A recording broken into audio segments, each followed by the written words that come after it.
এবারে আসছি প্রফেট মুহাম্মদ সাল্লাল্লাহু আলাইহি ওয়াসাল্লাম তার বাল্যকালে একটা ছোট্ট কথা আপনাদেরকে বলি। বাল্যকালে যেদিন তিনি মায়ের পেট থেকে যে ঘরটার ভিতরে যে ঘরের ভিতরে পৃথিবীতে এসেছিলেন সেই ঘরটার ভিতরে চারটি অলৌকিক ঘটনা ঘটিয়েছিলেন। কয়টা? চারটি অলৌকিক ঘটনা ঘটেছিল। কি কি? এক নাম্বার, নবীর মা আমিনা বর্ণনা করছেন, আমার বাচ্চা মুহাম্মদ যেদিন পৃথিবীর মুখ দেখলো, লক্ষ্য করে দেখি প্রত্যেক বাচ্চা যখন মায়ের পেট থেকে পৃথিবীর মুখ দেখে তাদের হাতগুলো মুঠো মারা অবস্থায় থাকে। আমার বাচ্চা মুহাম্মদ যেদিন পৃথিবীর মুখ দেখলো, লক্ষ্য করে দেখি বাচ্চার হাত দুটো মোনাজাত অবস্থায় ছিল। দুই নাম্বার, প্রত্যেক বাচ্চা মায়ের পেট থেকে পৃথিবীর মুখ দেখলে চিৎকার করে কেঁদে ওঠে। আমার বাচ্চা মুহাম্মদ যেদিন পৃথিবীর মুখ দেখলো, লক্ষ্য করে দেখি বাচ্চার কপালটা মাটিতে সাজদা অবস্থায় ছিল। তিন নাম্বার, প্রত্যেক বাচ্চা মায়ের পেট থেকে পৃথিবীর মুখ দেখলে বাচ্চার নাভির সঙ্গে মায়ের নাভিটা জোড়া থাকে। আমার বাচ্চা মুহাম্মদ যেদিন পৃথিবীর মুখ দেখলো, লক্ষ্য করে দেখি বাচ্চা কি করেছে, সৃষ্টিকর্তা আল্লাহ পাক পাঠিয়েছেন বাচ্চার নাভির সঙ্গে আমার নাভিটা মায়ের পেট থেকে আল্লাহ পাক কাটা অবস্থায় পাঠিয়েছে। চার নাম্বার, প্রত্যেক বাচ্চা মায়ের পেট থেকে যখন আসে 12 বছর বয়সে তাদেরকে পুত্র সন্তান হলে তাদেরকে খাতনা বা মুসলমানি করা হয়। আমার বাচ্চা মুহাম্মদ যেদিন পৃথিবীর মুখ দেখলো, সেদিন আমি লক্ষ্য করে দেখলাম বাচ্চা মায়ের পেট থেকে সৃষ্টিকর্তা খাতনা অবস্থায় পাঠিয়েছে। এরপরে নবী মুহাম্মদ সাল্লাল্লাহু আলাইহি ওয়াসাল্লাম, শুনে নিন, নবী মুহাম্মদ সাল্লাল্লাহু আলাইহি ওয়াসাল্লাম করেছেন কি, হালিমা নামক এক মহিলার দুধ পান করতে গিয়েছিলেন, তাই তো নাকি? হালিমার ঘরে দুধ পান করতে গিয়ে হিন্দু মুসলমান, ভালো করে শুনে নিন, এই ঘটনাটি শুনলে আপনি অবাক হয়ে যাবেন। হিন্দু ভাইদেরকে বলছি, যারা এখানে এসেছেন কষ্ট করে দাঁড়িয়ে আছেন, এই কথাগুলো একটু ফলো করুন। প্রফেট মুহাম্মদ ব্যক্তিটা কে ছিলেন? তো প্রফেট মুহাম্মদ সাল্লাল্লাহু আলাইহি ওয়াসাল্লাম করেছেন কি, বাল্যকালে ছোট্ট বাচ্চা মুহাম্মদ সাল্লাল্লাহু আলাইহি ওয়াসাল্লাম করেছেন কি, হালিমা নামক মহিলার দুধ পান করতে গিয়ে ডান দিকের স্তনটা পান করতেন, বাম দিকের স্তনটা কোনোদিন খায়নি। ডান দিকের স্তন পান করেছেন, বাম দিকের স্তনটা নবী হালিমার কোনোদিন খায়নি। বেশ, নবীর বয়স হয়ে গেছে, হালিমা বৃদ্ধা হয়ে গেছেন। হালিমা মারা যাওয়ার কয়েকদিন আগের ঘটনা। হালিমা এসেছেন নবীজির সঙ্গে দেখা করতে, ওটাই ছিল হালিমার সঙ্গে নবীজির জীবনের শেষ দেখা। কাছাকাছি যখন এসেছেন, নবীজি চিন্তা করলেন আমার কাছে আসছে আমার দুধ মাতা হালিমা। উনি করলেন কি, নিজের গায়ের চাদরটা খুলে দুধ মা হালিমাকে বিছিয়ে দিলেন বসতে। জোরে বলুন। আচ্ছা, নবীজি তার গায়ের চাদর খুলে বিছিয়ে দিলেন বসতে কোন মাকে? জোরে বলুন। নিজের মা নয়, দুধ মা। আর আপনি কি করেছেন? আপনি একজন মুসলিম, আপনি মুসলমান, গালে দাড়ি রেখেছেন, মাথায় টুপি দিয়েছেন। আপনি কি করেছেন? আপনি ঘুমান খাটে, আপনার বুড়ো বুড়ি বাম্মা ঘুমায় চাটায়ে মাটিতে। আপনি আবার বলেন আমি একজন নামাজি, আমি একজন মলি সাহেব, মুফতি সাহেব, পীর সাহেব, দরবেশ সাহেব, অনেক সাহেব। আপনি আবার বড় বড় লেকচার দেন।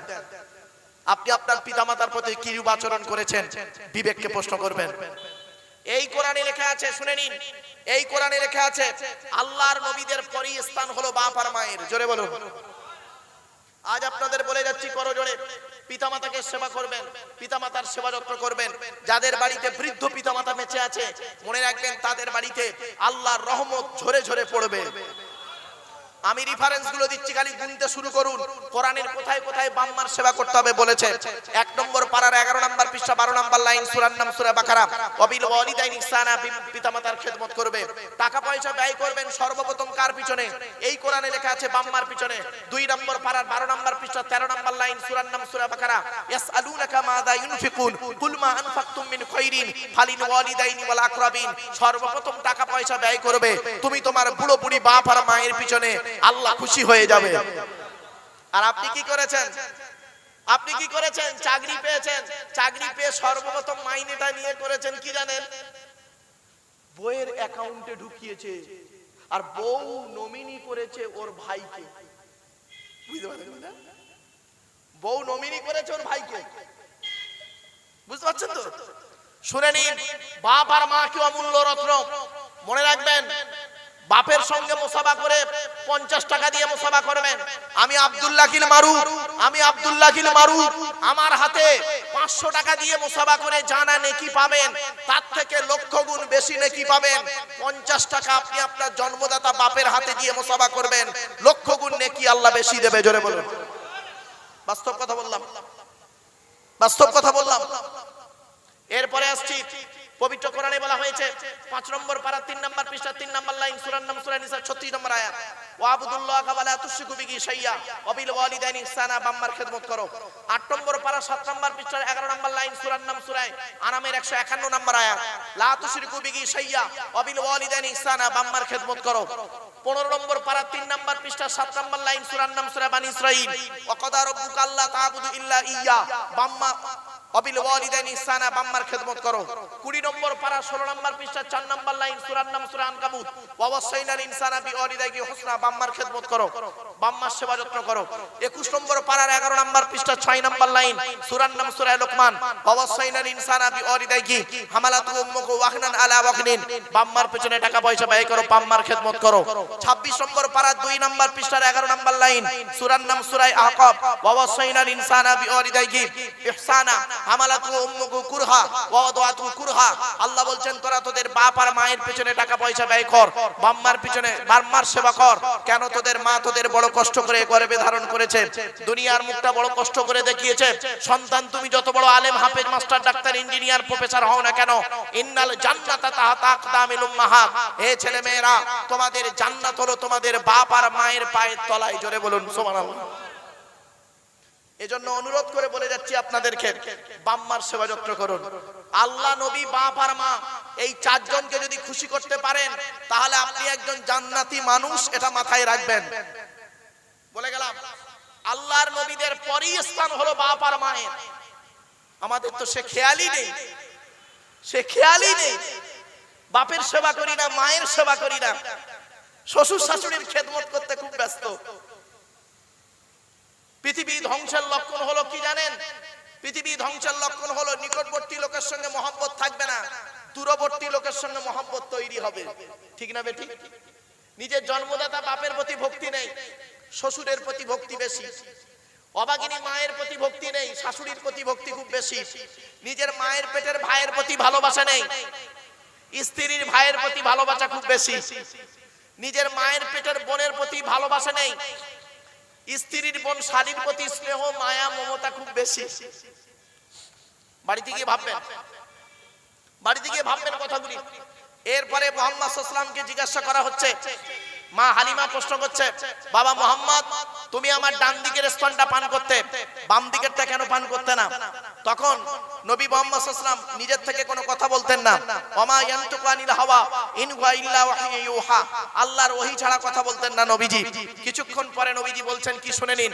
নবী মুহাম্মদ সাল্লাল্লাহু আলাইহি ওয়াসাল্লাম বলছেন, মা আমি আপনার ডান দিকের স্তন পান করতাম, আমার দুধ ভাই আব্দুল্লাহ আপনার পেটের ছেলে বাম দিকটা পান করত। আমি যদি সাধারণ ছেলেদের মতো ডান দিক বাম দিক দুটোই পান করতাম, ভাইয়ের হক মারা হতাম। মুহাম্মদকে আল্লাহ কোনোদিন মায়ের পেট থেকে ভাইয়ের হক মারতে পাঠায়নি। আর আপনি কি করেছেন? আপনি কি করেছেন? বাপ মারা গেছে, বড় ভাই বেঁচে আছে, ছোট ছোট ভাইদের সম্পত্তি নিজের নামে রেকর্ড করে নিয়ে বসে আছে। উনি আবার হাজী সাহেব, উনি আবার কি বলবো বক্তা সাহেব, উনি আবার কি বলবো মৌলানা সাহেব, মুফতি সাহেব, পীর সাহেব, দরবেশ সাহেব, আমির সাহেব। বিবেককে প্রশ্ন করুন, মনে রাখবেন। আর একটা কথা আপনাদের বলে যাচ্ছি, খারাপ সেন্স নেবেন না কেউ। ধর্মীয় মানুষ যারা, ইসলাম ধর্মের মানুষদেরকে বলছি শুনে নিন। আল্লাহর নবীর কাছে এক ব্যক্তি এসেছিলেন, এসে নবীকে বলছেন, একজন যুবক ছেলে, হে নবী আমরা যে দোয়া চাই, দোয়া কবুল হয় বুঝবো কি করে? দোয়া কবুল হয় বুঝবো কি করে? নবীজি বলেছিলেন, দোয়া কবুল হওয়ার 5টা শর্ত আছে। কয়টা শর্ত বাবা? জোরে বলুন। এবারে আসছি প্রফেট মুহাম্মদ সাল্লাল্লাহু আলাইহি ওয়াসাল্লাম তার বাল্যকালের একটা ছোট্ট কথা আপনাদেরকে বলি। বাল্যকালে যেদিন তিনি মায়ের পেট থেকে যে ঘরটার ভিতরে, যে ঘরের ভিতরে পৃথিবীতে এসেছিলেন, সেই ঘরটার ভিতরে 4টে অলৌকিক ঘটনা ঘটিয়েছিলেন। কয়টা? চারটে অলৌকিক ঘটনা ঘটেছিল। কি কি? এক নাম্বার, নবীর মা আমিনা বর্ণনা করছেন, আমার বাচ্চা মোহাম্মদ যেদিন পৃথিবীর মুখ দেখলো, লক্ষ্য করে দেখি বাচ্চা, প্রত্যেক বাচ্চা যখন মায়ের পেট থেকে পৃথিবীর মুখ দেখে তাদের হাতগুলো মুঠো মারা অবস্থায় থাকে। আমার বাচ্চা মোহাম্মদ যেদিন পৃথিবীর মুখ দেখলো, লক্ষ্য করে দেখি বাচ্চার হাত দুটো মোনাজাত অবস্থায় ছিল। দুই নাম্বার, প্রত্যেক বাচ্চা মায়ের পেট থেকে পৃথিবীর মুখ দেখলে চিৎকার করে কেঁদে ওঠে।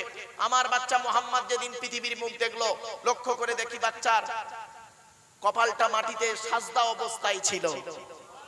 তিন নাম্বার, প্রত্যেক বাচ্চা মায়ের পেট থেকে পৃথিবীর মুখ দেখলে বাচ্চার নাভির সঙ্গে মায়ের নাভিটা জোড়া থাকে।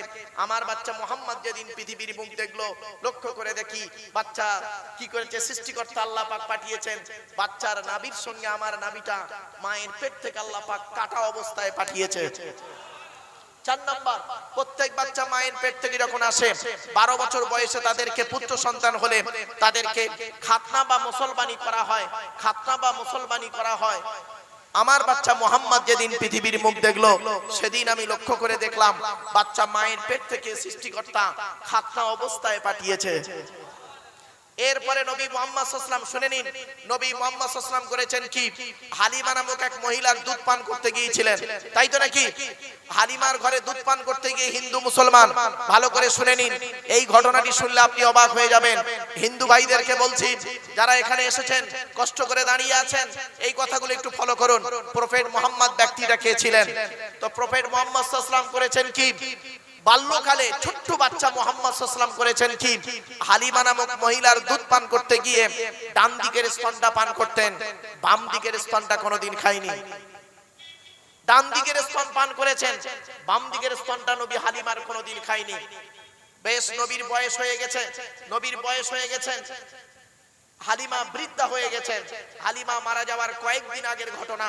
হালিমা এসেছেন নবীজির সঙ্গে দেখা করতে, ওটাই ছিল হালিমার সঙ্গে নবীজির জীবনের শেষ দেখা। কাছাকাছি যখন এসেছেন, নবীজি চিন্তা করলেন আমার কাছে আসছে আমার দুধ মাতা হালিমা। উনি করলেন কি, নিজের গায়ের চাদর খুলে, নিজের গায়ের চাদরটা খুলে দুধ মা হালিমাকে বিছিয়ে দিলেন বসতে। জোরে বলুন। আচ্ছা, নবীজি তার গায়ের চাদর খুলে বিছিয়ে দিলেন বসতে কোন মাকে? জোরে বলুন। নিজের মা নয়, দুধ মা। আর আপনি কি করেছেন? আপনি কি করেছেন? আপনি একজন মুসলিম, আপনি মুসলমান, গালে দাড়ি রেখেছেন, মাথায় টুপি দিয়েছেন। আপনি কি করেছেন? আপনি ঘুমান খাটে, আপনার বুড়ো বুড়ি বাম্মা ঘুমায় চাটায়ে মাটিতে। আপনি আবার বলেন আমি একজন নামাজি, আমি একজন মলি সাহেব, মুফতি সাহেব, পীর সাহেব, দরবেশ সাহেব, অনেক সাহেব। আপনি আবার বড় বড় লেকচার দেন। আপনি আপনার পিতামাতার প্রতি কিরূপ আচরণ করেছেন, বিবেককে প্রশ্ন করবেন। এই কোরআনে লেখা আছে, শুনে নিন, এই কোরআনে লেখা আছে আল্লাহর নবীদের পরই স্থান হলো বাপ আর মায়ের। জোরে বলুন। আজ আপনাদের বলে যাচ্ছি করো জোরে, পিতামাতাকে সেবা করবেন, পিতামাতার সেবা যত্ন করবেন। যাদের বাড়িতে বৃদ্ধ পিতামাতা বেঁচে আছে, মনে রাখবেন তাদের বাড়িতে আল্লাহর রহমত ঝরে ঝরে পড়বে। আমি রেফারেন্স গুলো দিচ্ছি, খালি গুনতে শুরু করুন। কোরআনের কোথায় কোথায় বাম্মার সেবা করতে হবে বলেছে। 1 নম্বর পারার 11 নম্বর পৃষ্ঠা 12 নম্বর লাইন, সূরার নাম সূরা বাকারা। ওয়াবিল ওয়ালিদাইনি ইহসানা, পিতামাতার খেদমত করবে। টাকা পয়সা ব্যয় করবেন সর্বপ্রথম কার পিছনে? এই কোরআনে লেখা আছে বাম্মার পিছনে। 2 নম্বর পারার 12 নম্বর পৃষ্ঠা 13 নম্বর লাইন, সূরার নাম সূরা বাকারা। ইয়াসআলুনাকা মাযা ইউনফিকুন কুল মা আনফাকতুম মিন খায়রিন ফালিল ওয়ালিদাইনি ওয়াল আকরাবিন। সর্বপ্রথম টাকা পয়সা ব্যয় করবে তুমি তোমার বুড়ো বুড়ি বাপ আর মায়ের পিছনে, আল্লাহ খুশি হয়ে যাবে। আর আপনি কি করেছেন? আপনি কি করেছেন? চাকরি পেয়েছেন, চাকরি পেয়ে সর্বপ্রথম মাইনেটা নিয়ে করেছেন কি জানেন? বউয়ের অ্যাকাউন্টে ঢুকিয়েছে, আর বউ নমিনি করেছে ওর ভাইকে। বুঝতে পারছেন না? বউ নমিনি করেছে ওর ভাইকে। বুঝতে পারছেন তো? শুনে নিন, বাপ আর মা কি অমূল্য রত্ন। মনে রাখবেন, বাপের সঙ্গে মুসাফা করে 50 টাকা দিয়ে মুসাফা করবেন। আমি আব্দুল্লাহিল মারুফ, আমি আব্দুল্লাহিল মারুফ, আমার হাতে 500 টাকা দিয়ে মুসাফা করে জানা নেকি পাবেন, তার থেকে লক্ষ গুণ বেশি নেকি পাবেন। 50 টাকা আপনি আপনার জন্মদাতা বাপের হাতে দিয়ে মুসাফা করবেন, লক্ষ গুণ নেকি আল্লাহ বেশি দেবে। জোরে বলুন। বাস্তব কথা বললাম, বাস্তব কথা বললাম। এরপরে আসছি পবিত্র কোরআনে বলা হয়েছে 5 নম্বর পারা 3 নম্বর পৃষ্ঠা 3 নম্বর লাইন সূরার নাম সূরা নিসা 36 নম্বর আয়াত, ওয়া আবুদুল্লাহ ওয়া লা তুশরিকু বিহি শাইয়্যা ওয়া বিল ওয়ালিদাইনি ইহসানা, বাম্মার খেদমত করো। 8 নম্বর পারা 7 নম্বর পৃষ্ঠার 11 নম্বর লাইন সূরার নাম সূরা আনামের 151 নম্বর আয়াত, লা তুশরিকু বিহি শাইয়্যা ওয়া বিল ওয়ালিদাইনি ইহসানা, বাম্মার খেদমত করো। 15 নম্বর পারা 3 নম্বর পৃষ্ঠা 7 নম্বর লাইন সূরার নাম সূরা বানি ইসরাঈল, ওয়া ক্বাদা রাব্বুকা আল্লা তা'বুদু ইল্লা ইয়্যা, বাম্মা অবিল ওয়ালিদাইনি ইহসানা, বাম্মার খেদমত করো। 20 নম্বর পারা 16 নম্বর পৃষ্ঠা 4 নম্বর লাইন সূরার নাম সূরা আনকাবুত, ওয়া ওয়াসাইনাল ইনসানা বিওয়ালিদাইহি হুসনা, বাম্মার খেদমত করো, বাম্মার সেবা যত্ন করো। 21 নম্বর পারার 11 নম্বর পৃষ্ঠা 6 নম্বর লাইন সূরার নাম সূরা লোকমান, ওয়া ওয়াসাইনাল ইনসানা বিওয়ালিদাইহি হামালাতু উম্মুহু ওয়াহনান আলা ওয়াহনিন, বাম্মার পেছনে টাকা পয়সা ব্যয় করো, বাম্মার খেদমত করো। 26 নম্বর পারা 2 নম্বর পৃষ্ঠার 11 নম্বর লাইন সূরার নাম সূরা আহকাব, ওয়া ওয়াসাইনাল ইনসানা বিওয়ালিদাইহি ইহসানা হামালাতু উম্মুহু কুরহা ওয়া ওয়াদাতু কুরহা। আল্লাহ বলছেন তোরা তোদের বাপ আর মায়ের পেছনে টাকা পয়সা ব্যয় কর, বাম্মার পেছনে বাম্মার সেবা কর। কেন? তোদের মা তোদের বড় কষ্ট করে গর্ভে ধারণ করেছে, দুনিয়ার মুখটা বড় কষ্ট করে দেখিয়েছে। সন্তান তুমি যত বড় আলেম, হাফেজ, মাস্টার, ডাক্তার, ইঞ্জিনিয়ার, প্রফেসর হও না কেন, ইন্নাল জান্নাতা তাহতা আকদামিল উম্মাহাত, হে ছেলে মেয়েরা তোমাদের জান্নাত হলো তোমাদের বাপ আর মায়ের পায়ের তলায়। জোরে বলুন সুবহানাল্লাহ। এজন্য অনুরোধ করে বলে যাচ্ছি আপনাদেরকে, বাম্মার সেবা যত্ন করুন। আল্লাহ, নবী, বাপ আর মা এই চারজনকে যদি খুশি করতে পারেন তাহলে আপনি একজন জান্নাতি মানুষ, এটা মাথায় রাখবেন। বলে গেলাম আল্লাহর নবীদের পরই স্থান হলো বাপ আর মায়ের। আমাদের তো সে খেয়ালই নেই, সে খেয়ালই নেই। বাপের সেবা করি না, মায়ের সেবা করি না, শ্বশুর শাশুড়ির খেদমত করতে খুব ব্যস্ত। পৃথিবী ধ্বংসের লক্ষণ হলো কি জানেন? পৃথিবী ধ্বংসের লক্ষণ হলো নিকটবর্তী লোকের সঙ্গে মহব্বত থাকবে না, দূরবর্তী লোকের সঙ্গে মহব্বত তৈরি হবে। ঠিক না বেটি? নিজের জন্মদাতা বাপের প্রতি ভক্তি নেই, শ্বশুরের প্রতি ভক্তি বেশি। অভাগিনী মায়ের প্রতি ভক্তি নেই, শাশুড়ির প্রতি ভক্তি খুব বেশি। নিজের মায়ের পেটের ভাইয়ের প্রতি ভালোবাসা নেই, স্ত্রীর ভাইয়ের প্রতি ভালোবাসা খুব বেশি। নিজের মায়ের পেটের বোনের প্রতি ভালোবাসা নেই, স্ত্রীর বোন শালীর প্রতি স্নেহ, মায়া, মমতা খুব বেশি। বাড়িতে গিয়ে ভাববেন, বাড়িতে গিয়ে ভাববেন কথাগুলি। এরপরে মুহাম্মদ সাল্লাল্লাহু আলাইহি ওয়াসাল্লামকে জিজ্ঞাসা করা হচ্ছে, মা হালিমা প্রশ্ন করছে, বাবা মুহাম্মদ তুমি আমার ডান দিকের স্তনটা পান করতে, বাম দিকেরটা কেন পান করতে না? তখন নবী মুহাম্মদ সাল্লাল্লাহু আলাইহি ওয়াসাল্লাম নিজের থেকে কোনো কথা বলতেন না। ওয়ামা ইয়ানতুকু আনিল হাওয়া ইন হুয়া ইল্লা ওয়াহয়ুন ইউহা, আল্লাহর ওহী ছাড়া কথা বলতেন না নবীজি। কিছুক্ষণ পরে নবীজি বলছেন কি শুনে নিন। নবী মুহাম্মদ সাল্লাল্লাহু আলাইহি ওয়াসাল্লাম বলছেন, মা আমি আপনার ডান দিকের স্তন পান করতাম, আমার দুধ ভাই আব্দুল্লাহ আপনার পেটের ছেলে বাম দিকটা পান করত। আমি যদি সাধারণ ছেলেদের মতো ডান দিক বাম দিক দুটোই পান করতাম, ভাইয়ের হক মারা হতাম। মুহাম্মদকে আল্লাহ কোনোদিন মায়ের পেট থেকে ভাইয়ের হক মারতে পাঠায়নি। আর আপনি কি করেছেন? আপনি কি করেছেন? বাপ মারা গেছে, বড় ভাই বেঁচে আছে, ছোট ছোট ভাইদের সম্পত্তি নিজের নামে রেকর্ড করে নিয়ে বসে আছে। উনি আবার হাজী সাহেব, উনি আবার কি বলবো বক্তা সাহেব, উনি আবার কি বলবো মৌলানা সাহেব, মুফতি সাহেব, পীর সাহেব, দরবেশ সাহেব, আমির সাহেব। বিবেককে প্রশ্ন করুন, মনে রাখবেন। আর একটা কথা আপনাদের বলে যাচ্ছি, খারাপ সেন্স নেবেন না কেউ। ধর্মীয় মানুষ যারা, ইসলাম ধর্মের মানুষদেরকে বলছি শুনে নিন। আল্লাহর নবীর কাছে এক ব্যক্তি এসেছিলেন, এসে নবীকে বলছেন, একজন যুবক ছেলে, হে নবী আমরা যে দোয়া চাই, দোয়া কবুল হয় বুঝবো কি করে? দোয়া কবুল হয় বুঝবো কি করে? নবীজি বলেছিলেন, দোয়া কবুল হওয়ার 5টা শর্ত আছে। কয়টা শর্ত বাবা? জোরে বলুন।